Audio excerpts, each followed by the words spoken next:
ගම් වතුරකට පස්සේ අපි හැමෝටම හැදෙන්න පුළුවන් රෝග පහක් ගැන සහ ඒවට කරන ප්‍රතිකාර ගැන අපි මේ විනාඩි දෙකෙන් ටක් ගාලා කතා කරමු.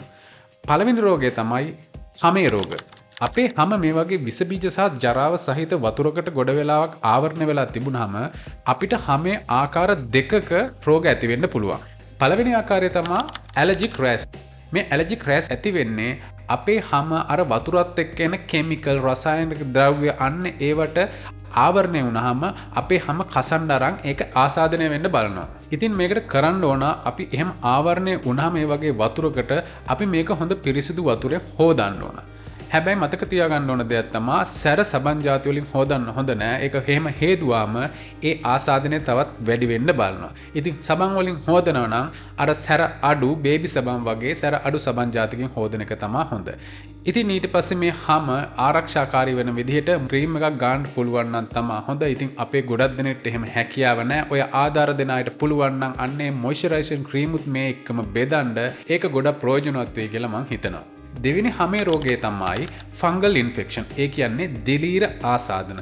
ඉතින් මේ දිලීර ආසාදනත් මේ වගේ ගම් වතුරකට පස්සේ ඊටාම බහුලව අපිට දකින්න ලැබෙන ලෙඩක්. රජයේ රෝහලකින් හෝ MOH ඔෆිස් එකකින් හෝ එහෙම නැත්නම් ප්‍රයිවට් ડોක්ටර් කෙනෙක්ගෙන් හරි මේ වගේ දිලීර නාශක ක්‍රීම් එකක් අන්න ඒ දිලීර සහිත ලෙඩක් නම් තියෙන හැමේ භාවිතා කරන එක ඊටාම වැදගත් වෙනවා. එහෙම නොවුනොත් මේක තමන්ගේ ඇඟ පුරා සහ අනිත් අයටත් බෝ වෙන්න ඉඩ තියෙනවා.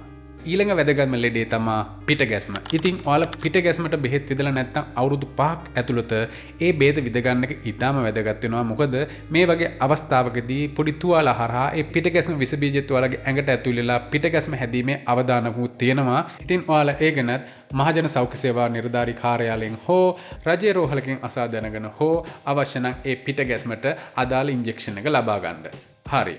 ඊළඟ කාරණේ තමයි පාචනය සහ ආහාර විෂවීම. ඉතින් මේ පාචනය සහ ආහාර විෂවීම නම් ඔයාලා ගොඩක් දෙනෙක්ව දැනුවත් කරලා ඇති.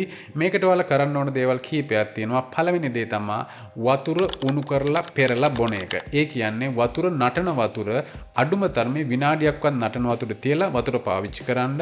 එහෙම නැත්නම් අර පිරිසිදු පානීය වතුර බෝතල් වල තියෙන වතුර පාවිච්චි කරන්න. අනිත් විශේෂම දේ තමයි අපි එළවලු වර්ග පාවිච්චි කරද්දී අනිවාර්යයෙන්ම ඒ එළවලු වල පොතු ගහන්න ඕන. ඊළඟ දේ තමයි අපි ගන්න එළවලු හොඳට තම්බලා හොඳට උයලා ගන්න ඕන.